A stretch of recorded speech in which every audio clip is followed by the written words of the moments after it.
Welcome to LowKiThoPodcast, episode 4. So we are 4 episodes in. Thank you guys for, as always, for tuning in, liking, sharing, commenting, subscribing, all the many things that you do is greatly appreciated. Hope you guys liked the last episode in the mini-sode where we talked about the debate. But yeah, so I told you guys on this episode that this will be my first guest. So I'm very excited to have and to welcome my guest of the evening. My wife, I would say better half, but other half. But no, she's here. Whitley Smith, guys. Hey, Whitley girl. Hey, girl. Make sure my bob is bobbing. Yeah. So you guys are in for a treat today. Whitley and I are doing she's my first guest. So this is exciting. How's it feel to be my first guest? I'm excited. Are you? Yeah. Big old smile. Yes, nice big teeth. So yeah. So I'm just gonna kick things off first and foremost with HBCU spotlight. So as you guys can see here, I have on my Alabama A&M Bulldogs t-shirt. Alabama A&M is significant to me or special to me because it is the school that Whitley graduated from. Twice. So nice. You did it twice.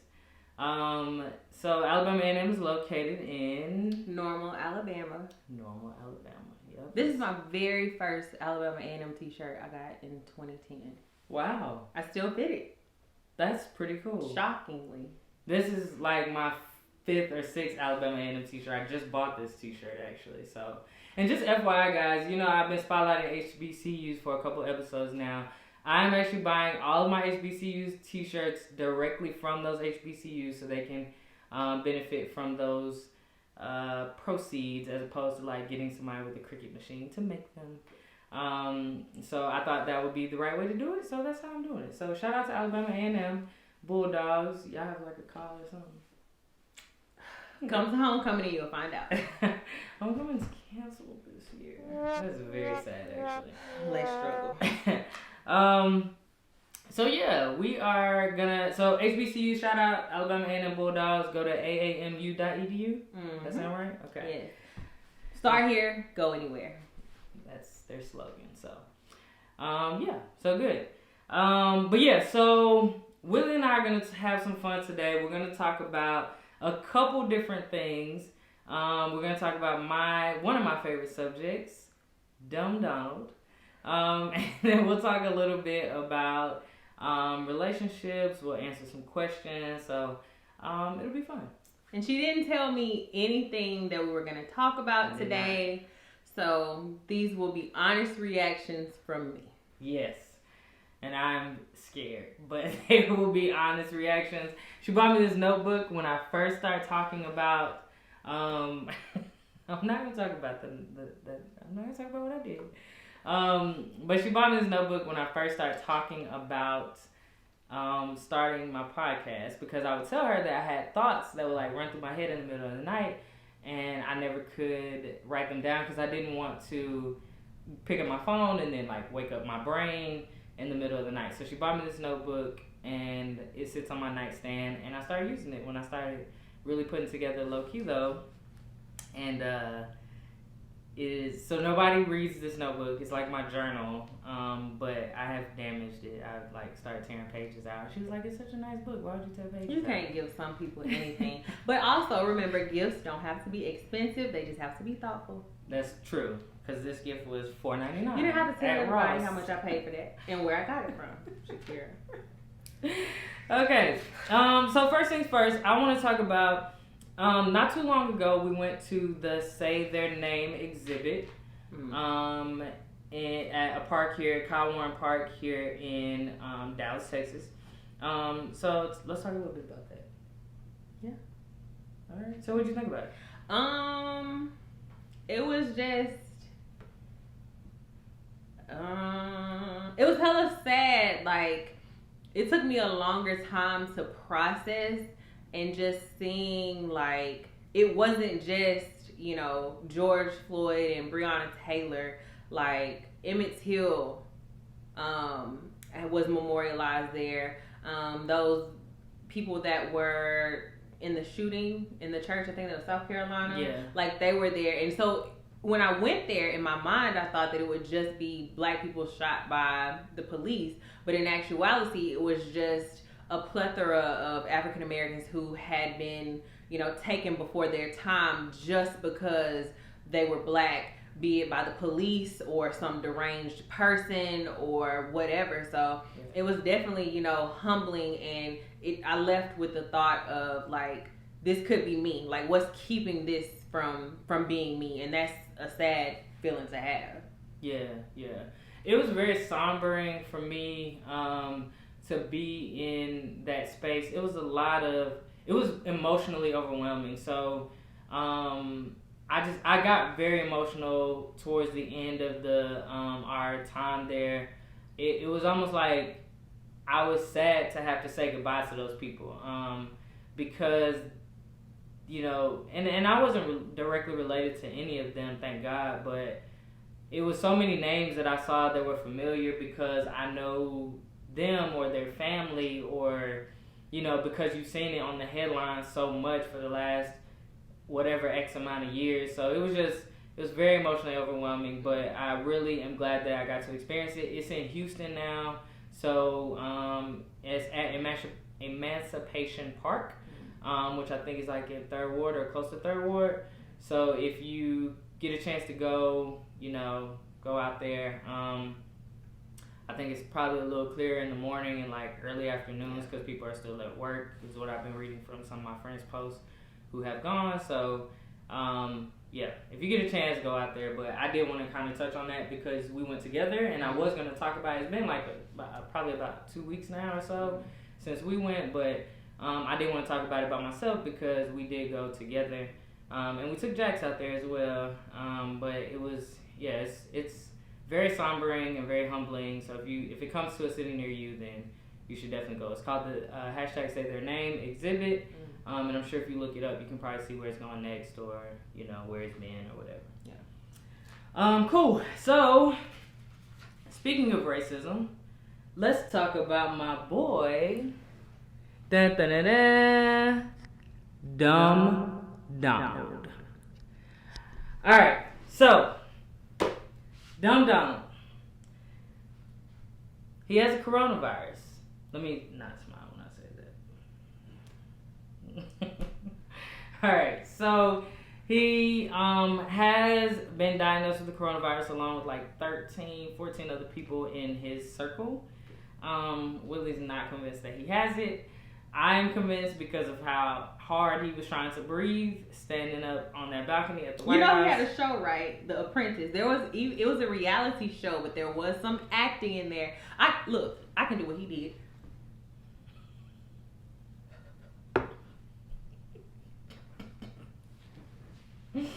But go off, Donald.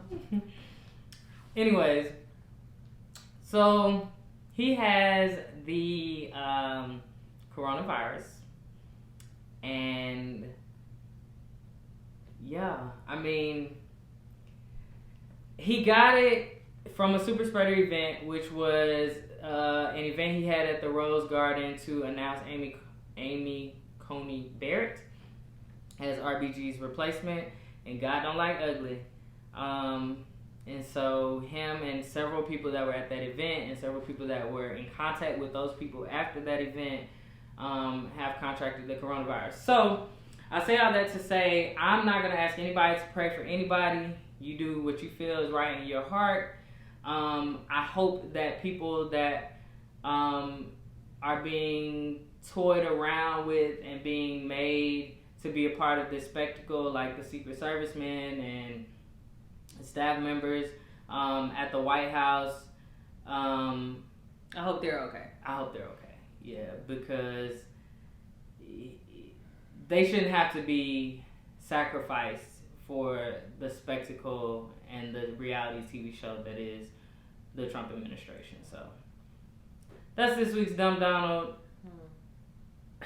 He's so annoying to talk about. Part of me is like, that's what you get. And then the other part, the God in me is like, I don't wish just intentionally bad on anyone.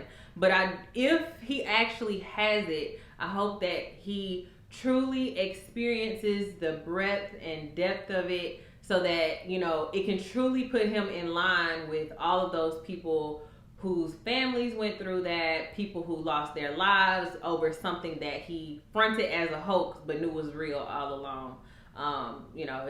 It's karma, but I'm not gonna say I hope that nigga died. Like, that's OD. Yeah, I agree.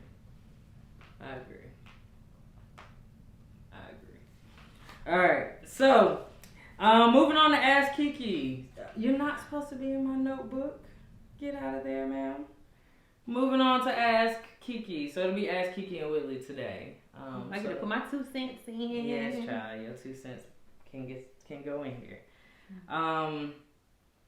So this week's Ask Ki-Ki get to know me question is, what is your favorite vacation spot and why? I'll let you go first. My favorite vacation spot would be the beach. It has to be a nice, clean, and luxurious beach. But the beach, nonetheless. I think that in my past life, I was a mermaid. I love to be in the water. I love to swim, even though it makes my hair nappy and my eyelashes droop. I love the sand. I love the smell of the ocean. I love how small I feel when I stand by the ocean. I mean, if I wasn't afraid of hurricanes, like, I would live on a beach today. I want to retire to the beach. I'm working on it. Y'all please pray for me. Continue to pray. That is very accurate. Whitley is a beach baby. She's a beach bum, however you want to call it. I am total opposite. My favorite vacation spot is any big city. So whether it's New York, Chicago, Vegas, Houston, Miami, like, put me in the middle of a big city. Just drop me and my bags in the middle of a big city and I'm going to have a blast. So as you can imagine, picking vacay spots can be tough when we're trying to plan a vacation, because we both do have very different ideas of vacation. When I vacation, I like to be going. When Willie vacation, she likes to be relaxed. Because it's because when I'm working, yeah, I'm going. So when I'm on vacation, I want to vacate. You're a busybody. So, I mean, I get it, but it doesn't make vacationing with you any easier. I really have to pull all the strength I have to go somewhere with you because you want to be out all day, all night, yes, everywhere. I do. That is me on vacation. Vacation to me, I like to come home from vacation wore out. Like, I like tired. To come back refreshed and relaxed and ready to go. All right, so we'll continue to figure it out. We haven't fought about vacations yet. We always, make it work. Yeah. Like, we plan, and the thing about it is what's been really good is we plan vacations. Like, I wanted to go to Vegas last year, so I planned us a trip to Vegas. Willie wanted to go to the beach last year, so she planned us a trip to the beach. Like, if you ain't got to plan or pay, you ain't going to be tripping. You just going to get in the car and go. Or when it's free, you get on the plane and go. Exactly. So, that's our vacation spots. When you're old, what do you think your children will ask you to tell stories about? You go first. Okay, so I think when my children are old, or when I get old, my kids or grandkids or whatever will ask me about 2020. Coronavirus! I think they will ask. I think because all of this stuff is going to go in history books and, like, it's going to be taught. 2020 has been a year of reckoning. Like, think about the Civil Rights Movement. That's like in history books. Not accurately, but it's in history books. So I think my kids will probably ask me about 2020, like like, what was happening? Y'all got a pandemic. Y'all got people protesting in the streets. Y'all got, like, all this crazy stuff going on. Like, yeah. So, I'll say 2020.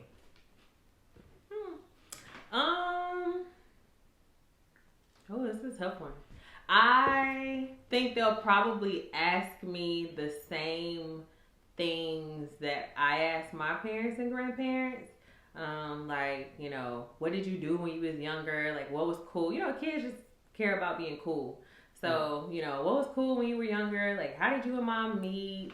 Like, what sort of stuff did you do? What kind of car did you drive? What did you always want to be? Just the same stuff. And it will blow their minds just like it blows my mind when I hear my parents talk about their childhood. I'm like, you were cool once? Right. You know. So I think that's probably what they'll ask, just about life in general. I mean, you know, I don't ask my parents and my grandparents, like, what was it like in the 60s when you was niggas with a hard R? I asked my parents about what they like the 80s. The 80s was lit. The 80s were lit. So I've asked my parents like what was going on in the 80s? Like what was y'all doing? My dad tells me about like fashion from the 80s. Yeah. Like, yeah. But 2020 has been different. So. Yeah. You never know. We'll see. Maybe we'll revisit this episode. LowKiThoPodcast episode 4. No, like 404. Oh, okay. I'm picking up. Sometimes I have moments, y'all. Yeah. All right. Last question. How did you decide to move to Texas? You want to tell a story? You can tell. I had a song. I was just about to bust out singing. Thank you for not. So I'll say we didn't really. Okay, so about I manifested it. Okay, so you tell the story. No, you go. Okay, so probably 2 years ago we started talking about, maybe 2 to 3 years ago. So Willie and I have been together almost 5 years and married just past 3. So we started talking probably about 2 or 3 years ago about moving, getting out of Alabama. We're black, we're female, we're gay. Alabama is not the place to be. So we started talking about getting out of Alabama, and Whitley said that she would love to go to Texas. I said that I would love to go where? You wanted she wanted me to go to DC, y'all. Yeah. So Alabama girl, I said if you buy me a mink, we can talk. It's not that cold. It is. I'm an Alabama girl. It's cold. So, yeah. So I wanted to go to the DMV area. My degree is in political science. So I figured I could go to the DMV and probably start working in my field. But would you stop? Stop pinching me. I wasn't pinching you. I was trying to feel like a pinch. Okay. Anyway, so... Yeah, so I was like, let's go to the DMV. And Willie was like, nah, bruh. We can't go to the DMV, but we can't get out of Alabama. So we started talking about Texas because I'm cool. Like, I was kind of raised in Texas. I moved here when I was 11. And I stayed here till I was like in my almost mid-20s. So I was like, I'm cool going back to Texas. Like, I don't want to go to Killeen, and I don't think I want to go to Houston. So we're going to have to find somewhere else to go. Maybe Austin, maybe Dallas, maybe San Antonio. But Texas is cool. So we started talking about it all the time. Willie would pray about it. Like, literally talk about it. Like, we're going to Texas. Like, very speaking it into existence type deal. And I was applying to jobs. Once Willie graduated, I started applying to jobs within my company that would pay me to relocate. And I got a job that I really wanted, and Texas was one of our options. We could go to Tennessee, Atlanta, or Texas. Tennessee would have put us closer to home. We would have been like probably like an hour and a half, 2 hours away from where we were living, which is where my parents live. Alpharetta would have put us, or Atlanta, Alpharetta area would have put us about 4 hours from home. but it also would have put us in like the busiest city in the country. And Dallas, Texas was our third option. Yeah, that's true. Well, and Dallas, Texas was our third option, so I was like, we finally just settled on Dallas. Yeah, and thankfully, my job was like, you can pick either of the three, and we will pay you to move, and we will move you. It was like the easiest, best move ever. We literally just packed us a bag for a week. It was the best move ever. It wasn't easy finding a house though. Okay. That was a struggle. Alright, I thought you were talking about the move itself. But the move itself was, yeah. Yeah, it was seamless. We literally packed our stuff that we wanted to keep for like a week till we got our household goods, and the company did the rest. The moving company did the rest. I don't know how we'll ever move again. Yeah, because if we can't move like that, we can't move. No. So. Yeah, so that's how we got to Texas. It was something that we planned about 3 years ago, and now, we manifested it and prayed it, and now we're here. Mm-hmm. And now we're manifesting and praying ourselves out of the country. So yes. 10 years, we out of here. Love y'all, mean it, gotta go. Yeah. But you can come visit. Yeah, at least you'll have somewhere to go out of the country. Yeah. So, and we clearly pray and manifest things pretty well. So. I mean, it was crazy. Like, I really did just say all the time, and I've been saying it for years. I wanted to move to Texas. Had never been, just really wanted to come. And it ended up working out like so seamlessly, like, the move, not having to pack a lot because I hate packing, not having to do the packing, not having to pay to get it shipped here. And then when it came to the house, we came here in January. We came to Texas in January to try to find a house. And we rode around like what seemed like all of Texas all day long. Couldn't find any. Well, we found one house that we liked. And someone beat us to, getting the house. And so then we came back to Alabama after that trip in January, planning to come back to Texas in March. Yeah, we're going to come like the second or third weekend. We're going to come back in March to try again to find houses, but Corona. So I literally had to just look online and use Google Maps. So we found this house online. We had already had our stuff sent to the house. And I mean, I use Google Maps. I tried to look around the neighborhood, but it's only going to give you so much. So, like, as we're pulling up to the house, they're working on the road, the interstate right by our house, so it looks really raggedy. So as we were coming in, I was like, Lord, don't let this raggedy road be a sign that I'm going to be in a raggedy neighborhood. Because if I had already made up in my mind, like, I was going to cut up, like, there would be no moving if this house was in the hood. Or just, not necessarily in the hood, but just, unsafe.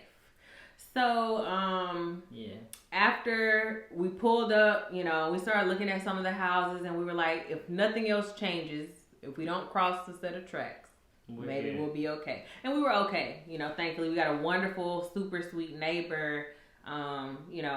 Everybody's super nice out here, so it was just a blessing. It was good. It was a good move. So I'm glad we made it. And it's helped us grow a lot and like mature a lot. And being away from home and like not being able to depend on like mom and dad, and so we've had to like plan better and make better decisions, and it's been good. It's been a fun ride though. Adulting, which isn't always fun, but it's good. Good, I guess. Goodish. All right, little Whittler. So let's jump into what? It's a nickname. It's like Hitler, but with the W. It's fine. Okay, so let's jump into the meats of today. You want to know. And I can't see it because your handwriting is so bad. I'm looking at it, but I cannot decode it. It's fine. I can read it. So I'm going to ask some questions. Settle yourself. Are you fine? Yes, I'm settled. I'm trying to give myself a good angle. Okay, and also, today's beverage, episode 4's beverage of choice is tequila, ginger ale, and a lime. It's very good. I don't drink all my ginger ales, baby. This is the one I had in the car the other day. Okay. I drank some of that, actually. I can tell it was a little flat. So, goodness. I'm How do we meet? Nosy. Can I say how we met? I don't want to get you in trouble. I mean, I'm fine. Oh. You don't have to tell the whole story. So, Whitley loves to tell the story of how we met. And it's a very lengthy story, for one. I'm not planning to tell the whole story. And for two, it's a story best reserved for small Baby, friendships. because that bob swung around, I was ready to give the tea, honey. We met at work. Yes, we met at work and we became friends. We did. And we had a group of mutual friends. We did. And we hung out together often. And Indeed. I was none the wiser that Whitley was checking for me. Pop my collar. Oh my God. I just popped my collar for those who are not watching. Oh my God. Y'all have to watch so you can see our facial expressions because it makes it 1,000 times better. But yeah, so that's good. And that was in 2015. 2015. Yeah. Mm-hmm. July of 2015, actually. Right after. I don't think I met you till like August, though, right? No, we met in July. It was right after, I met you right after my uncle passed. Oh. Okay. I took off work that weekend. I missed you. The funeral, and then when I came to work, it was my first day, and that's when I met y'all. What's the best part of marriage? Like just the security and comfort. Okay. Oh my God. The security and comfort, just like when, you know, something exciting happens, you know, like I can go tell my boo. Or, you know, when you just have something you don't want to share with anyone else, you have like built in that one person that, you know, you can tell, which is your spouse. And just having someone to share life with, like life is better with a little partner in crime. So you're my partner in crime, like all the time. Yeah, that's true. Why are you not answering? I am. I answered, how did we meet? We talked about it together. I'm getting ready to answer this. We're going to have to get you a show. Because clearly, we're going to have to start you a podcast. I'm good. Because you want to run this one. It needs to be... Got me told, girl. Low wit, though, I guess. Oh my God. So, all right. So, what's the best part of marriage? To me, I would say those same things. So, having that security, having a permanent dance partner, a permanent person to share laughter with, excitement, good times, bad times. We've had some tough times together. My grandmother has passed since we were together. Your grandfather passed while we were together. You know, we've had some tough times just in our relationship in general. We've had some really happy and exciting times. So just having somebody to look at life with and look, you know, kind of look through the lens with you and be like, yeah, we're going to be okay. So, and then on those days where I feel like I'm not going to be okay, having that reassurance that, you know, I will be okay. I've always gotten that from, you know, my parents, but it's different now. Just being an adult and like having a partner to have there. So, I think you'll like this one. Mm-hmm. Oh no, not there yet. What's the hardest part of marriage? Answer right now. Probably for me, the hardest part of marriage is two things. Okay, so one, I'm the baby of my parents, so I'm a little spoiled and I'm a little my wayish, and I got away with that for a long time. So when you're married, you know, you have to consider the other person and things that you do and compromise. And sometimes, like, it genuinely hurts my feelings that I can't just have my way and be done with it. And I think that it kind of ties into, like, my other thing is just sometimes I'm not a super... Once I get to know you, I'm super, like, fun and thrilling and interested and ready to party.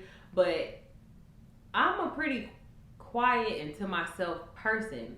And Shy too. I'm a little shy. And I literally... It's my job to talk all day to people for a living, and I have to do that with multiple people. So I have given all of myself. And there are times when I'm just like, I just would like to not have to talk to anybody. But you can't do that when you have a spouse. You know, I've learned to like sit in my car for a few minutes if I need to, take some time if I need to. But some days I'm just like, I just want to hang out by myself today. And then I wake up to this beautiful face. And she's just energized and ready to chat. Yeah, so we're very opposite in that. We were talking to my mom about that not too long ago, about how, like, Whitley is very, again, she just said it, right? She likes to have moments to herself and, like, moments of quiet and peace. And I'm, like, not that way. I want to talk all the time. I have things to say, and I want somebody to hear them and say things back. So, even though it may not, and that's not always on your radar, and I try to be understanding and, like, give you that space, but I don't. It's because she works, you know, which I get it. I try to be understanding. You work from home, you're alone with the dog all day, so you want to talk. I have literally talked to 60-year-olds and 80-year-olds and 50-year-olds like all day. Non-stop. So I just want to be silent. I don't want to say anything. I don't want to talk to myself. I don't want to sing along to no songs. I just want to be quiet. But sometimes, like, there's been times where I would leave the house and, like, let you have that space in that time, because I know that I can be a handful sometimes and a lot to handle. So, yeah. For me, the hardest part of being married is not being selfish. I'm not an only child.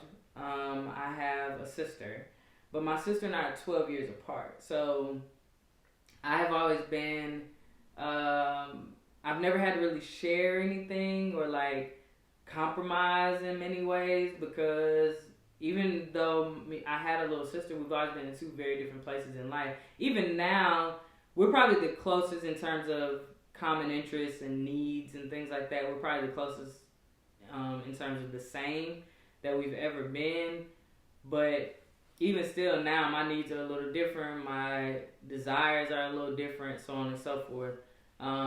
So I think just not being able to be selfish, or having to not be selfish, and having to think about somebody else, like when I make decisions and things like that. Because I've been on my own for a little while now. So having to think about, how's this going to impact Whitley, or how's this going to impact our household, or whatever. So, yeah, that's tough. What's something about me that people would find hard to believe? Like, are you asking about yourself or about me? No, in my opinion, what is something about you? Okay. Right. Oof. I'm the one with the drink, though.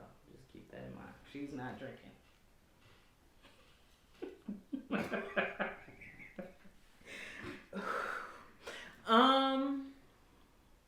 That you're a titty baby. What do you mean? You can be a little, like, really sensitive. Come on, titty baby. There was no other way you could have said that? You can be a bit sensitive. Yeah. And, I mean, what you just, kind of alluded to that, but, like, no, you can be, like, really babyish and sensitive, which I like. I like and appreciate seeing that, vulnerable side of you. But, most people wouldn't assume, like, that you're that way, especially at home. You're very, like, loving and soft and, Yeah, that's very true. Yeah. Well. Yeah, that's true. I never even thought about that. Yeah, that is very true. I wouldn't say I'm a titty baby, though. Me. Near death. Ki-Ki, you need me to go to the store and get you something? You good? Her with the sniffles. Babe, I just don't do sick well, but whatever. So what's something that about you that people would find hard to believe? I would probably say I think I just said it. Like, I don't think a lot of people think you're shy. Like, I genuinely don't think a lot of people think you're shy, because they oftentimes see us together and they see how you interact with me. And so they assume that that's like who you are. And at the core, that's who you are. But like, when you first meet people, you're so shy and so silent and like timid, and that's just not who you are. Like, like I'm just, I like to feel people out. Like I'm very leery of people. I like to feel people out. I like to see, like, are we gonna vibe? Am I gonna like you? Like, are you gonna be able to take, who I am inside as a person? Like, am I gonna feel comfortable with you? So I just kind of peep the scene, and I'm just kind of shy. Like, yeah, you are, and that's what I don't think people would assume that though. Especially like people that see you on social media and like again see how you interact with me. They probably assume that you are a lot more outgoing and outspoken than you actually are. You're very shy and very like quiet, and I use this example all the time that I could sit in a room, I could go in a room full of people and meet everyone. Whitley can go in a room full of people and meet no one. Like, and literally we could both spend the same amount. We could spend an hour in 2 different rooms full of people. And Willie will walk out and not know anyone. And I'll walk out and know everybody by name, follow them on Instagram, Facebook, like, so we're just very different in that way. It balances though. Yeah. Alright, so what did you think marriage was before getting married? What is it actually like, and was it accurate? Like, was your thought process accurate? Or your thoughts of marriage? Ask the question again. It's a long question. It's a multi-question. It is. What did you think marriage was before getting married? What's it actually like? And did the two align, basically? Okay. So, before getting married, I think my parents did a good job of keeping a child in a child's place, and like I never knew anything except a good, happy, well balanced, well taken care of home. So I thought that like, marriage was just like peace and bliss, and you have a nice home and a nice yard and nice cars and just a happy The Cosby Show. Cosby Show ass life. Then you met me. Then I met you. And it was not the Cosby Show for a multitude of reasons. I don't think it wasn't what I expected. Like I didn't see my parents do the work. I just saw, the results of the work. So like I just thought it was gonna be the results phase. I didn't realize that you had to work for that. So like you hear people say like communication, and you hear people say compromise, but I didn't know like the amount of work that would be. And it's a work well worth doing. But I just didn't realize like the amount of efforts it would take to sustain a marriage and make sure that it worked out. The compromise that you would have to put forth, but it's well worth it. Did I answer the question? Yeah. Because sometimes I get off prompt. Yeah, you do. But no, you're good. So I would say for me, what I thought marriage was like, I actually thought marriage, and this is not because of what I saw with my parents, because I kind of grew up with my parents, so, and what I mean by that is my parents had me at a young age, and then my dad went in the military, and we like shipped off to Germany, and my parents were like, still had teen in their age. And so we were like on our own very early on. And so I saw kind of some difficulties, some things, but not really. You don't really understand it, right? So I think I thought marriage was just probably too hard and something that I didn't want to deal with. I tell you all the time, I never wanted to be married, really.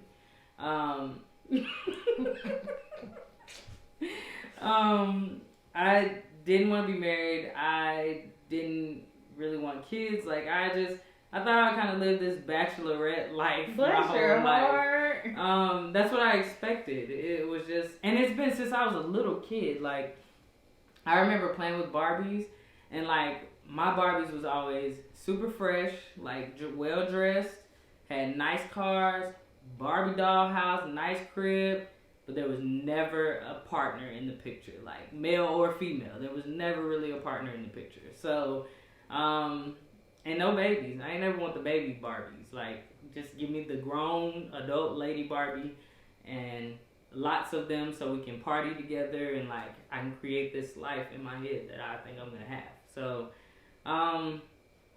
yeah, I thought marriage was gonna be hard, but I think I'm a big fan of Queer Eye on Netflix, and I'm an even bigger fan of Tan France.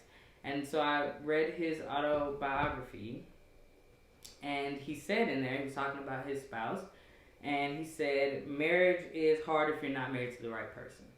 So I think I agree with that. It's not hard being married. There are hard moments. There are tough realities that have to be faced sometimes, but it's not hard. Like, yeah, you got to put in the work. You got to put in the effort. You can't just wake up and think that your marriage is gonna be good and like. Yeah.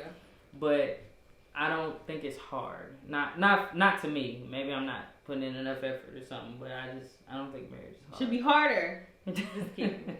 It's not hard. I feel like I'm married to the right person, so it's really not hard. We have our moments. We've had our moments. Yeah. Things have definitely got better since we've been in Texas, but yeah. So, lastly, first, thanks for coming on. You're welcome. I think this was fun. It was fun. I had a good time with you. Maybe you'll come back. Maybe. My rates. We'll have to talk about rates. We'll have to talk about dress. We'll have to talk about stylists. We'll have to talk about a lot of things. We can talk about them. That ain't no problem. It'll be produced. It'll have to be produced. Okay? So as I close out, I think I want to play a little game where we just kind of get to know each other, let them get to know us, rather, because I think we know each other well. But So I'm going to ask some questions, and then you'll point to me or you, depending on who you think is the more appropriate answer for the question. Okay? So, who is funnier? Definitely me. She's more social. Listen, she talks to more people. Come sit down by me. I bet you'll laugh the whole time. If I decide to talk to you, you will laugh the whole time. Nobody. Who can we not sit beside during funerals and church? I'm funnier. I promise you. I think I'm funnier. Willie thinks she's funnier. I don't think we'll ever agree on Somebody who knows us, please comment and say, if you watch this on Facebook later, I'm going to share this, of course. Who's funnier? It's me. It's fine. Who's messier? Friendlier? Has more friends? Definitely me. Quality over quantity. More shoes? It's a tie. We're both a problem. Honestly, I think it's probably you. No. I don't know. Well, I'll count them and comment on here. More clothes? Definitely you. No. Shoes, me. Shoes might be me, but clothes, I think it's you. You have 2 closets. You have the big side of the closet in our master bedroom and the guest bedroom. You take up, 2/3 of the closet with clothes.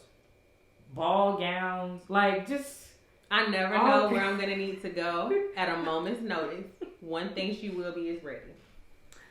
Who eats more? Definitely me. Which I don't understand why I'm the fat one. I work out, y'all. I eat way less than she does. I intermittent fast. This heifer does nothing. Loses 10 pounds. Me, working out a week. 1 pound. I definitely eat more. I enjoy food. Who loves Jax more? It's my boy. Sleeps more? Definitely me. Who loves who more? Ask the question a different way because that's a tough one. Ask it a different way. Oh, it's just a trick question. It is. You know I'm slow. I Yeah, so this is my first guest epi. Thank you for featuring me. I appreciate it. Thank you for coming on. You're I appreciate it. It has been a long time coming. I've been trying to get her on for 2 weeks. Okay. We're not gonna talk about how much of a fight she put up one day and busy because she didn't like the way her hair looked. You said my makeup was a little ashy though. You could have fixed that though. I had just taken my braids down. I was in between weed. It just. You look nice today though. Today. Mm-hmm. I'm saying as compared to that day, you look nice today. Good to know. Thank you. Alright, so this thing has come to a close. Thanks again for coming on. Like, comment, subscribe, share, press all the buttons. Everywhere that there are buttons, hit them. As always, shout out to my producer at the MeetUp Media Group.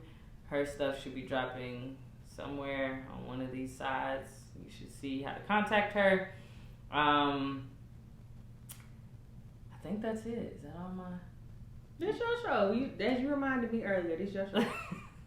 I know. I'm so distracted by your beauty. But yeah, so that's it. I think I've done all that I need to do. And as always, take care of your family. Take care of yourself. Love on your family, but most importantly, damn. Bitch, I didn't know what I was supposed to say. You didn't give me no cue cards or nothing. Scratch that out. Alicia, edit that out. She didn't give me no. I told you that she didn't tell me. As always, take care of your family. Take care of yourself. Love on your family, but most importantly, love on yourself. Peace. That peace for me.